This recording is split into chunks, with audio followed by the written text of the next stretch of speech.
Astronomers on its special edition about women and girls. This event is part of the IAU Outreach Global Project Women and Girls in Astronomy. My name is Amelia Ortiz-Gil, and I am an astronomer at the Astronomical Observatory of the University of Valencia in Spain. I work mainly on the topics of astronomy, outreach, and education.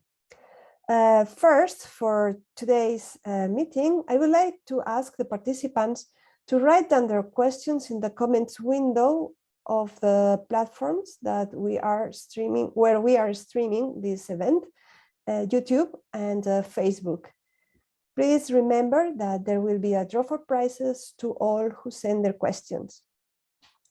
So our guest today is Ilhuiyolitzin Villicana Pedraza, or Jolly for short, who defines herself as a motivated teacher and astronomy communicator who focuses on space science and astronomy outreach. She received a PhD from the Autonomous University of Madrid in Spain and the Max Planck Institute for Radio Astronomy in Germany. Since returning to the United States, she has been teaching at New Mexico State University. Her main topic of research is molecules in space and AGNs, but most of her work in the last years has been dedicated to astronomy education. She's a member of the Executive Committee Working Group on Astronomy for Equity and Inclusion of the International Astronomical Union, working with the Motor Impairments Group. She is an SSGPL NASA ambassador and a mentor for the US-Mexico Leaders Network. In 2022, she was invited to participate in the United Nations for Women and Girls Motivation Program. So welcome, Jolly, and it's a pleasure to be here with you today. And well, I think you wanted to show us your presentation and talk to us a little bit about your professional trajectory and the barriers that you have overcome, and yeah, anything related to your career and things that you find that can be useful for our women and girls who might be interested in pursuing a career in astronomy. Sure. So thank you. Thank you so much, Amelia. Thank you a lot. Then, yes, well, hello everyone. Thanks for being here with me. As you can see, I am, I don't know, young. And then, yes, the idea is that you can do everything that you want if you have a lot of energy. And then, well, I did a small presentation. Well, but first, well, Amelia already told everything. I work for the New Mexico State University for the college. I am a member of the IAU. Also, I am ambassador for the Jet Propulsion Laboratory. And well, all the activities that I did, that I do for this year is dedicated to my mom, my uncle, and my father-in-law, that all of them died in the last 2 months. So why astronomy and why choose it as a career? Well, first I wonder what the stars were. You know, I always, every night I observe the sky. And then I always ask it. And I wanted to know how the stars and planets work.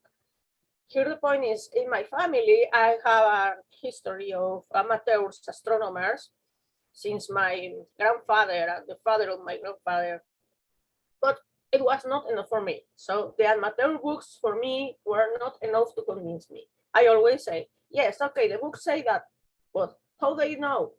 How I need to prove it, you know, since I was a kid, since I have 5 years old, I was in astronomical group for kids. So because I wanted to know everything. And recently, my wish to know, my wish to go to the space increased. So my background, well, as Amelia told, I did a bachelor in physics in Sonora University. My thesis and presentation for the dissertation, well, all the preparation for the thesis was career directly in the INAOE, the Astrophysical Institute, Institute for Astrophysical and Optical and Electronic in Mexico. It was about multi-frequency studies of AGNs using trying to think what will observe the Fermi Observatory. And then for this, I use optical observations using the observatory, the Guillermo R. Observatory in Sonora. During my bachelor, I was named in the area, the astronomy area, in the university, Sparkle, because I was very hyperactive. You know, I wanted to participate in everything. So yes, I was the sparkle of the university, of the astronomy in my university. Also, I was support astronomer in 27 and 20 until 29 as part of my bachelor. And then I did my social service in Mexico, directly with the university that I was in Sonora and the University of Stanford. And then, just like Amelia said, I did a master in astrophysics. It was an inter-university master between the Autónoma of Madrid and Complutense. And I received a diploma with double logo, okay. Then I was working again with other AGN. For my PhD, I was in the Autónoma of Madrid, and also I did some months in the Max Planck Institute for Radio Astronomy in Germany. So I received the international PhD. And I did some other research in the European Southern Observatory. And my work was focused in the molecular spectroscopy of AGNs, starbursts, and ULIs. My first contribution was the discovery of the prebiotic molecule, HNCH+, predicted decades earlier. In total, I was in 16 observatories. I am crazy for the observatories. I don't know. I love to be in them. My thesis dissertation was good, but was sad, because 4 months before to present my thesis, I fall in a wheelchair. I was diagnosed with MS, multiple sclerosis, and I got paralyzed completely, all my body. And then for my thesis dissertation, I was in a wheelchair, as you can see here, and it was hard, it was difficult also. I was afraid, I was ashamed.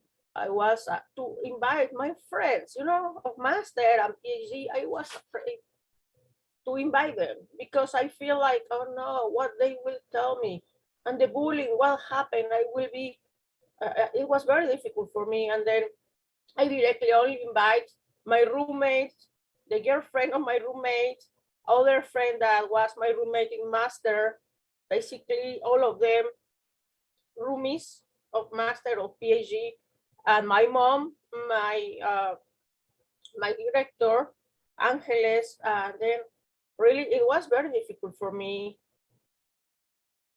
Then, of course, it changed my life a lot, because finally I was in the shoes of the people with problems with mobility. You know, I never imagined that it happens.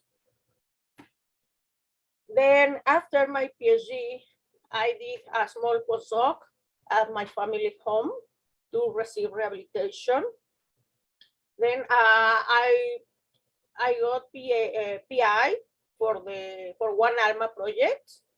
And then I dedicate my time to study one starburst using ALMA.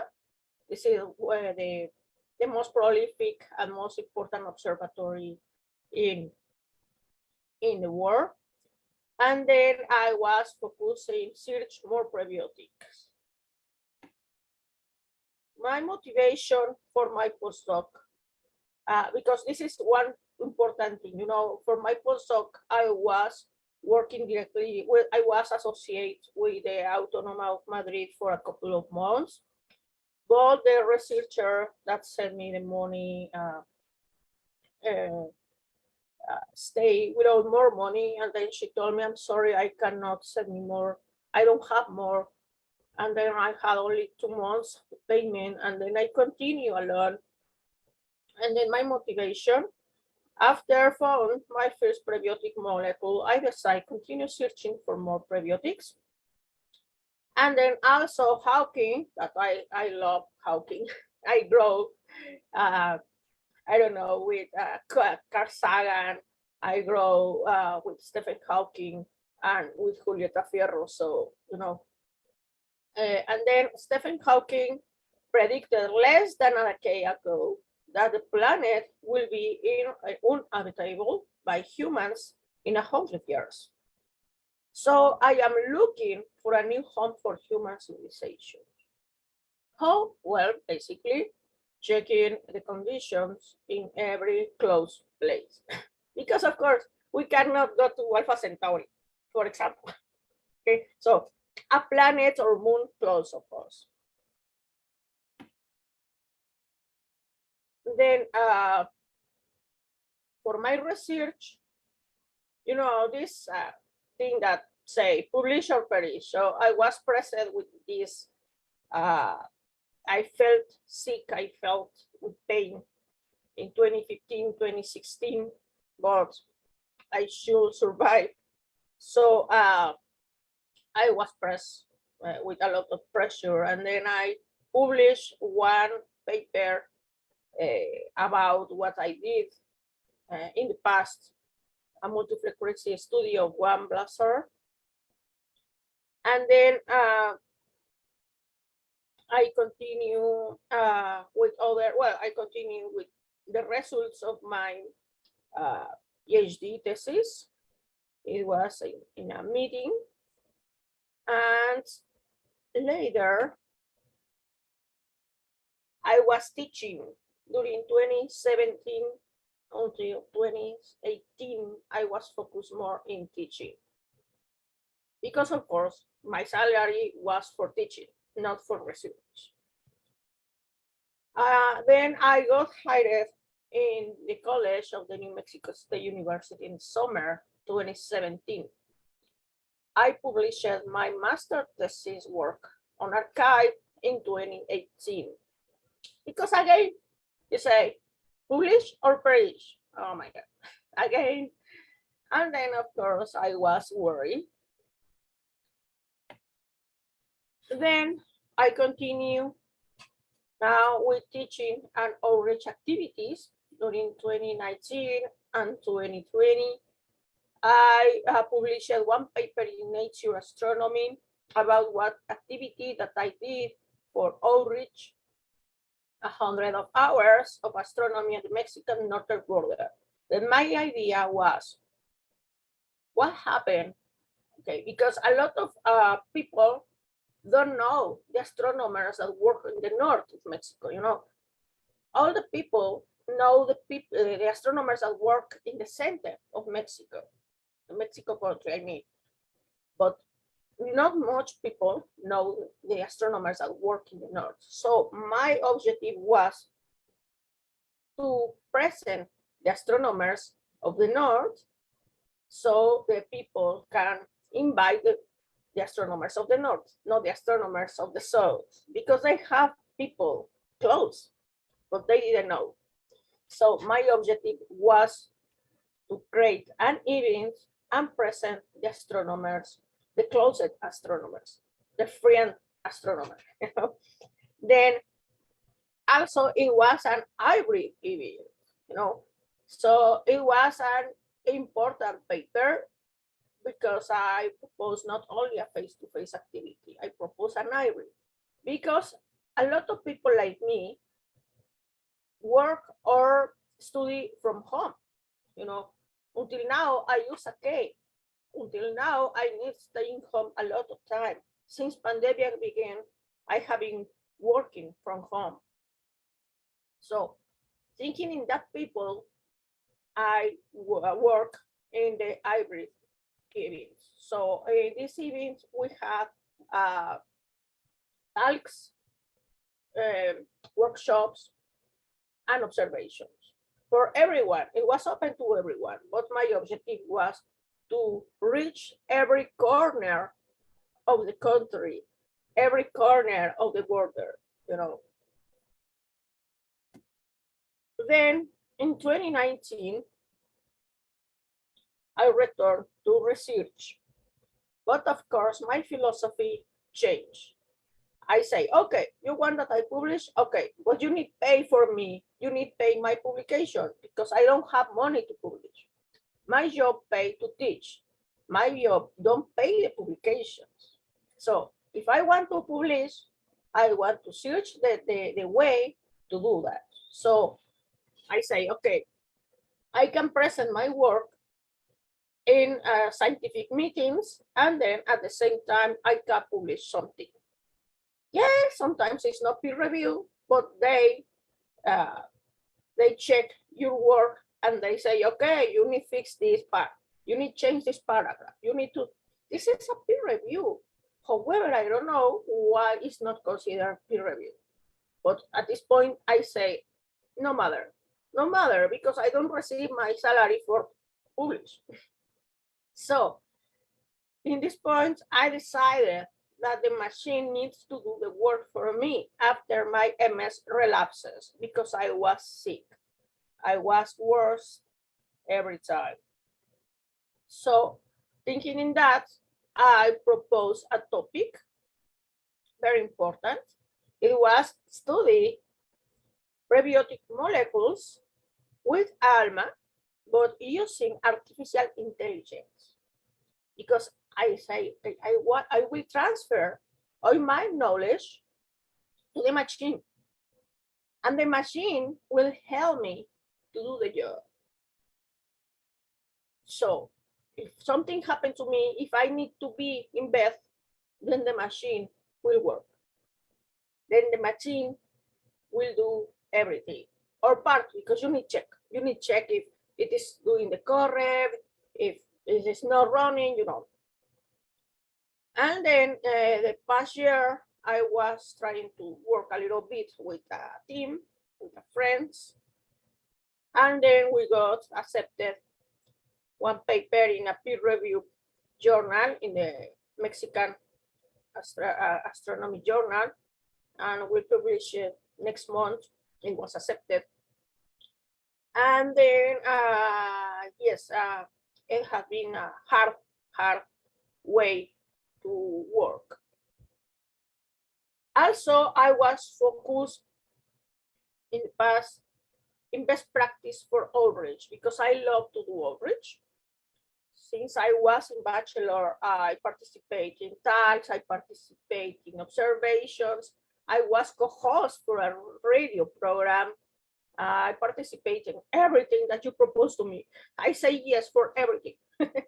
Yes. And then I present some activities, some proposals in a meeting for the IAU.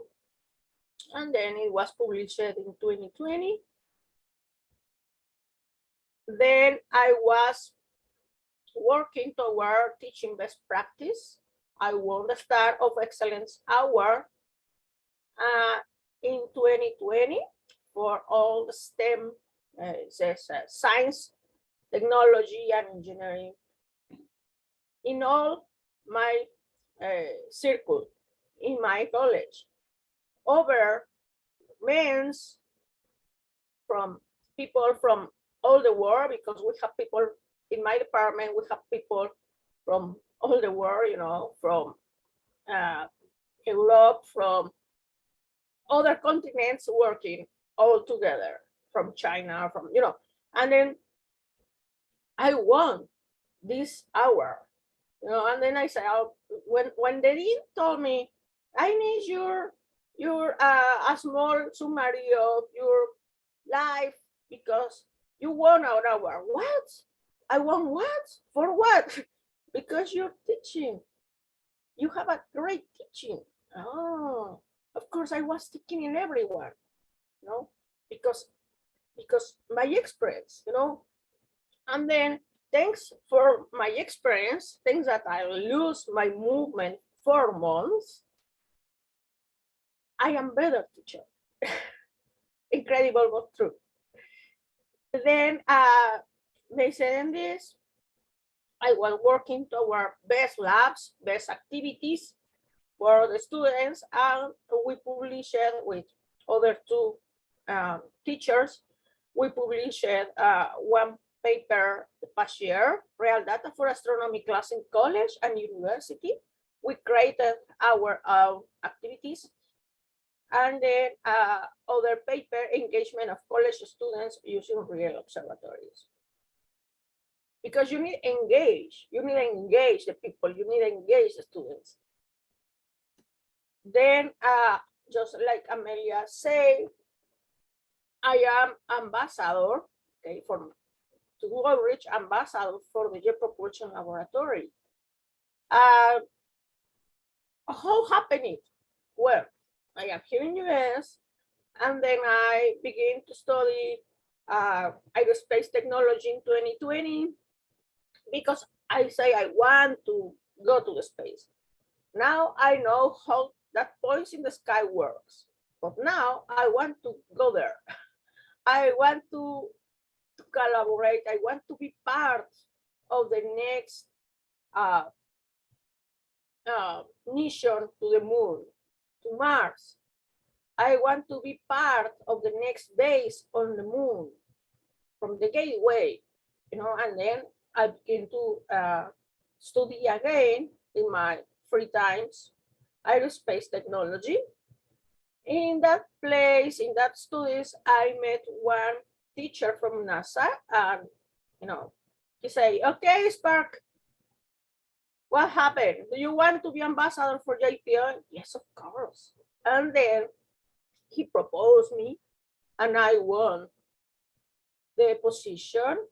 This is a voluntary, but however, you need to participate. You need to send, and then they evaluate if you are good or not to be the ambassador. And then I won my contract with Caltech to be ambassador for the Jet Propulsion Laboratory. So for me, it was something huge, you know, because since I was a teenager, I had a poster of NASA in my wall, a poster of JPL in my wall. So, and I say, one day I will be working for them. One day I will. And then when I was elected as ambassador, I was happy, and I say, yes, I did it. Of course, I was happy. And then here is the link for my profile in NASA. And then this is my Facebook public profile. I accept everyone, okay? So if you want to be in contact with me, just come to Facebook and I will accept you. I publish there events that I organize, news, and sometimes other things. Part of my outreach for the Jet Propulsion Laboratory and NASA is this kind of activities. I was selected for NASA Goddard to help to them in the outreach for the Jet Propulsion Laboratory. And then it was a NASA James Webb Space Telescope exhibition at the Science Museum. And also, just like Amelia say, I am mentor at the US-Mexico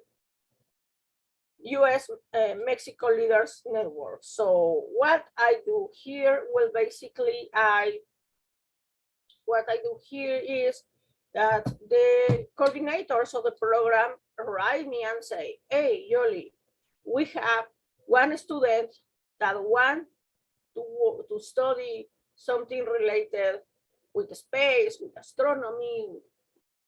Can you accept to do the mentor? Yes, of course. They are high school students, all of them. So I receive students, not by my home, everything is virtual. And then I have to define where they can study, what they can do, how can they obtain it. how can get scholarships, supports, all the activities for them. So another point, I don't know, Amelia, continue with this or yes, it's okay? Yes, I think. Yeah, yes, sorry. Okay. The buttons were not in the place.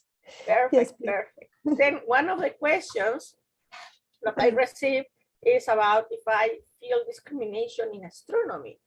My answer is yes, a lot. I was 1 year after my diagnosis of MS, when I returned to Mexico, I was 1 year without medication for lack of money in 2016.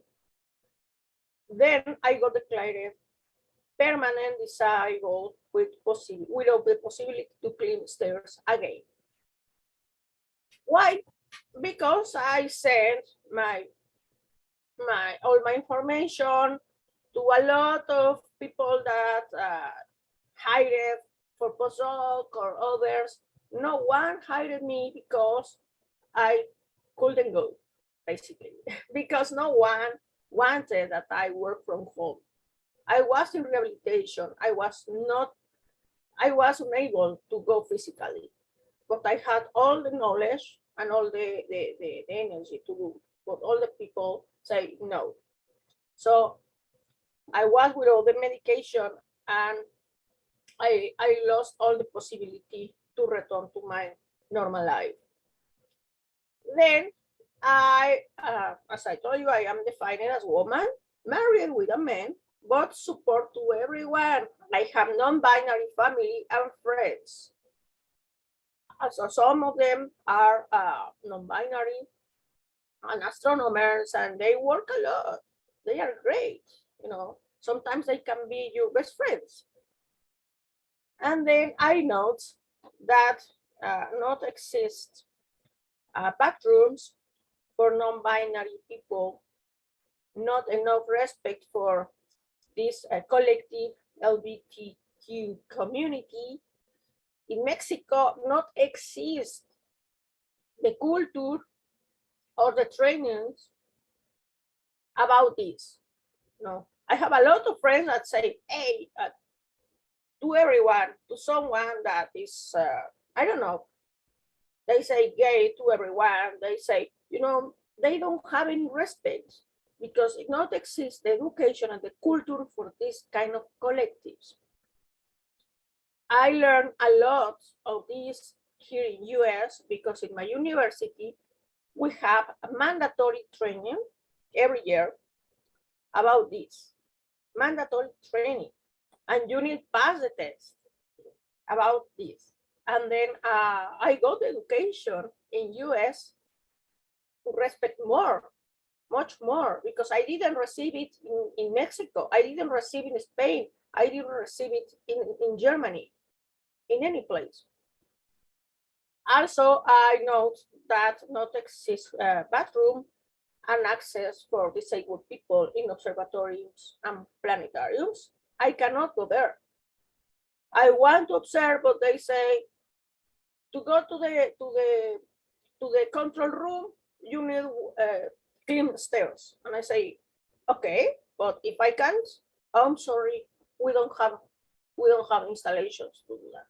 God. Then what happened? Well, remote, no. Because some observatories don't accept remote. You know? So it's very difficult for me. Then other thing that I note is don't respect the unconsidered for poor people. They, in an astronomy, ask fees for papers, fees for face-to-face meetings. Astronomy meetings sometimes I feel like it is like the Toby club, you know, friends club. Because sometimes you pay to be friends, you pay to be groups of friends. Then other question that you sent me is barriers for women in astronomy.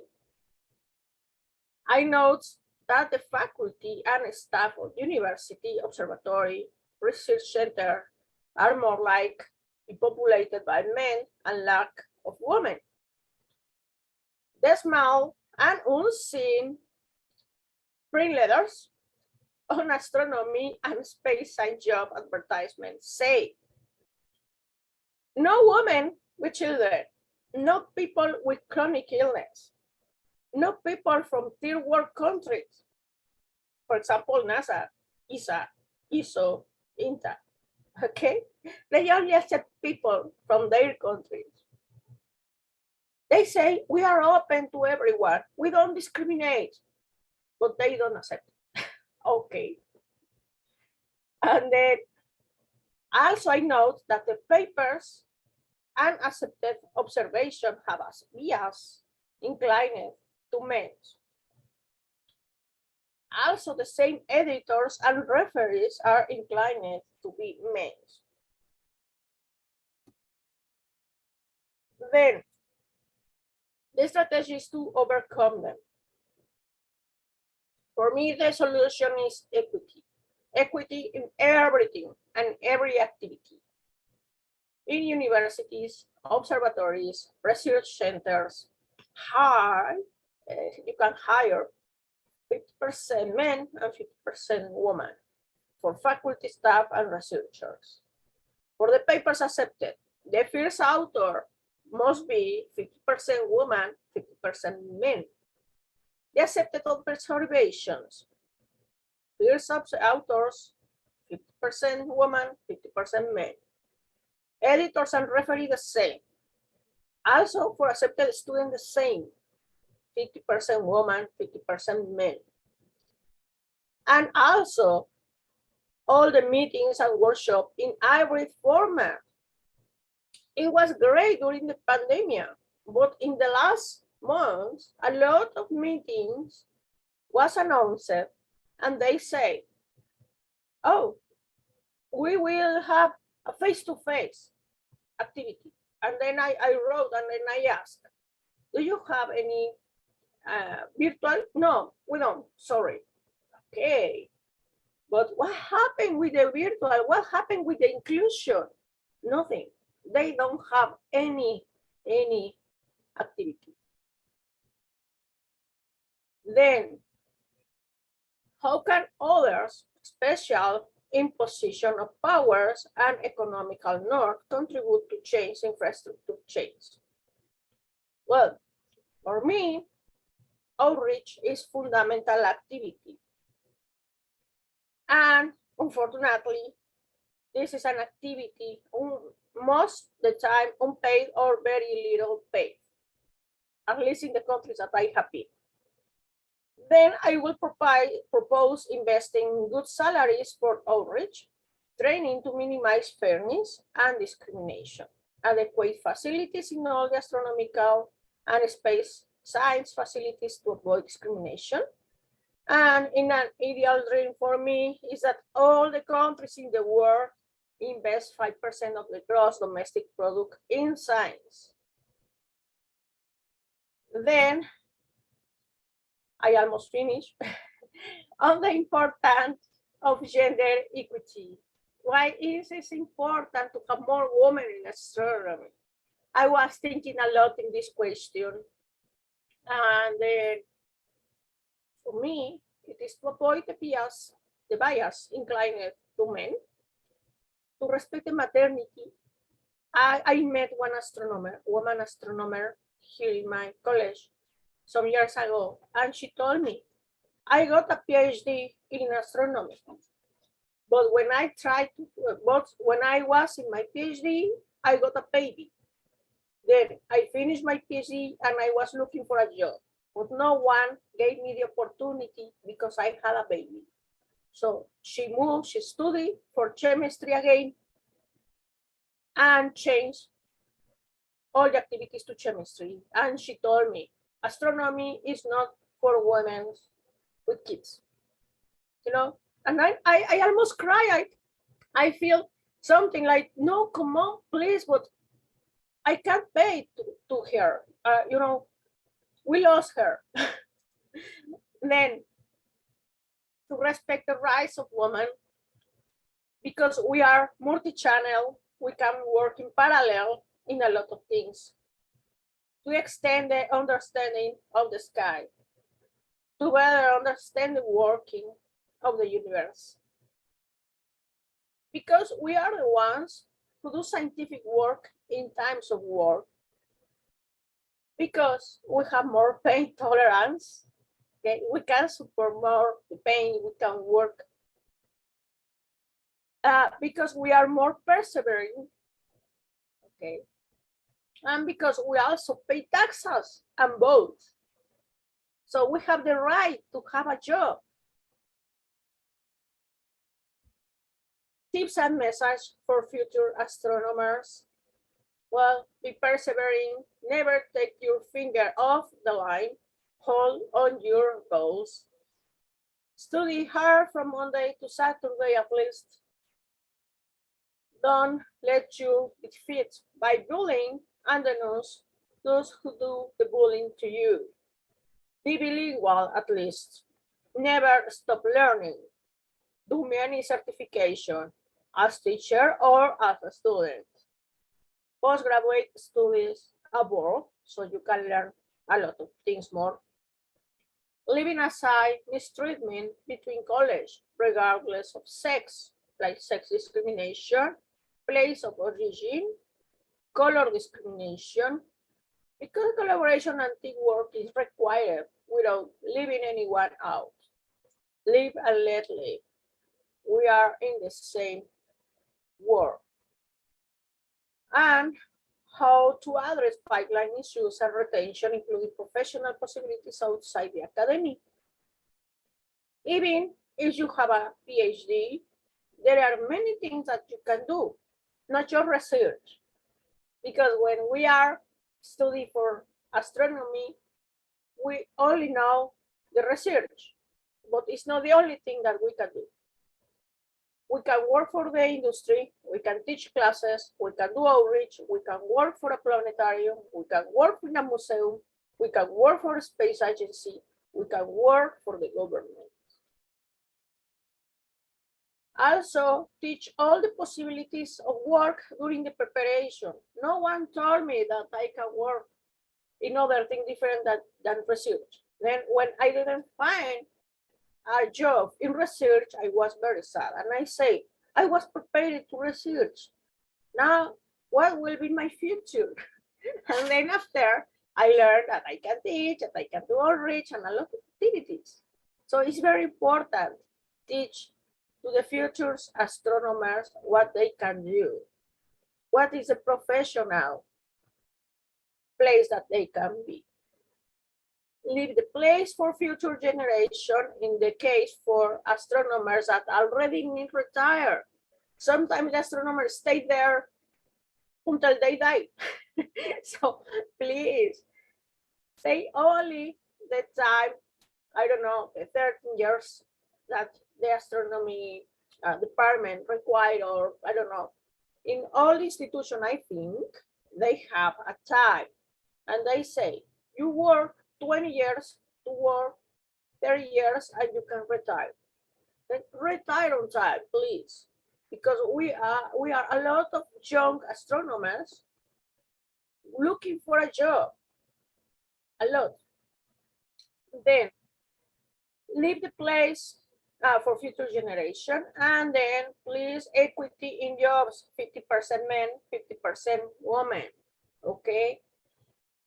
And that's it for me. Here are my links, my contacts. Thank you, Amelia. Thank you very much, Yoli. It's been really a very inspiring account of your experience as a professional astronomer, and I really do admire your determination to go forward in spite of all the troubles and all the barriers that you have met. So thank you very much for sharing them with us today. So let's now check the questions from our audience. We have a first question by Saeko Hayashi, and she's asking, how can we have people not confined in the traditional binary definition into those positions of power in the research field? having women is only the beginning. Yes, of course. When I say women, I was thinking for non-binary people, and then yes, I think that maybe we can say because when I proposed this thing in a workshop for ALMA, they told me that sometimes astronomers don't specify if they are men or women or something like that. So they don't have the possibility to do the separation. But I think that in all the activities, we need to include a question. How do you define? How do you define? And then if they say non-binary, okay, then I think that we can have equity. I have a tiered range.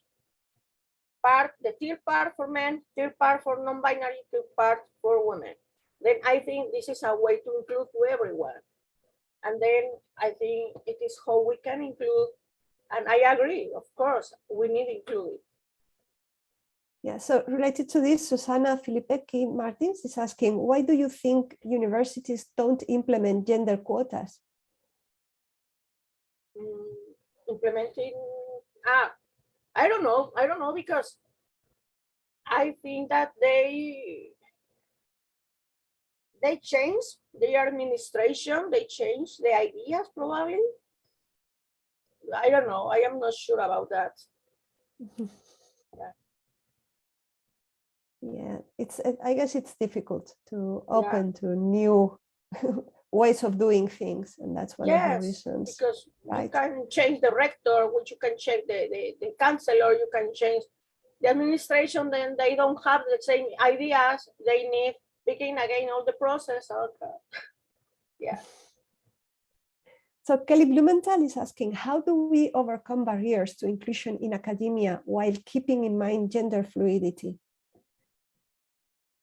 How we can you repeat again, sorry? How do we overcome barriers to inclusion in academia while keeping in mind the gender fluidity? It's somewhat related to what we were talking before, right? Yeah, yes. Okay. And I think that, I think that we can try to begin to do the trainings to everyone. So if we can train to everyone, we can teach that we need to respect to everyone, and we can include everyone. This is part of the inclusion. This is part of the education. This is part of something that I lacked before to be US. So I think this is a mandatory activity that must be in all the astronomy activities, observatories, planetariums, universities, and everything. So I think that if we have that training, we can understand better and we can hire more people in different sectors. Okay. And Susanna is asking again, what can academia do better to help people return to work after medical leaves or even maternity leave? What do you think? Yeah, I think that they can have, well, for example, in Spain, I think that they have 4 months for maternity. And then in US, I think that's 3 months. But in Mexico, I think that is 3 weeks or something like that. So I think that again, we need more education. If we have more education, and also if we have women in power positions, because it's not the same the man that is the boss, because he never passed for that. He never got the maternity. He never know what is that. Then I think that we need women in power positions. So in that case, they will feel, they will know better the situation. And then that is very important. Okay, well, I think our time is over. So I want to thank you again very much for your very inspiring words. And I would like to thank also Kelly Blumenthal and Susanna Filipecki, who have organized this event today. And I want to thank all those who have been following us in Facebook and YouTube. Thank you very much for your attention. And well, let's keep in touch, and looking forward to the next event of this series of the IAU about Meet the IAU Astronomers. Thank you so much, Amelia. Thank you so much, Kelly. Thank you so much, IAU. You know, I am here for everything that you need. I have fresh ideas. I have revolutionary ideas, you know, and then I don't know, maybe it's in my blood because my grandfather was a pioneer in Asturias. He established one town in Asturias, Spain. Yes. Which one? It was close to Giron. It is Po de Llanes. Po de Llanes. Yeah. I know it. Yeah, there is a sculpture in the center of the town dedicated to my grandfather, Gavito, Egidio Gavito. Yeah. And then, yeah, and then I think maybe it's part of that. I have a revolutionary ideas. I have new ideas. And then, yes, probably if the governments and people in power take my ideas, we can change this world. Thank you very much. Thanks to everybody. Bye. Thank you. Thank you. Bye.